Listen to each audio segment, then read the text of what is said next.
the U.S. in 2011, when President Obama announced the pivot to Asia, it was somewhat vague. What did it mean? Well, by 2018, when U.S. military doctrine had been revamped and the quadrennial report from the Pentagon said that the Pentagon's top priority was to prepare for major power conflict, meaning conflict with Russia and in particular with China, that was a clear indication what the Asian pivot meant.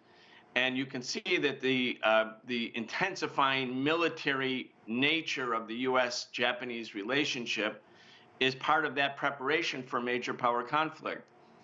Japan will be, along with South Korea, on the sidelines of the NATO summit, the 75th anniversary meeting that's going to take place in July in Washington. Japan was at the last NATO summit. NATO's going global.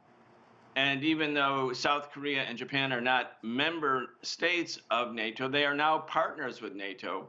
And we can see what NATO expansion meant in Europe, because the proxy war between the U.S. and Russia that the U.S., I believe, caused by the NATO expansion, that's an indicator of whether or not something leads to stability. You can call, as President Biden said, the U.S. military intentions and its alliances as purely defensive, but that doesn't mask the fact that they are really very offensive.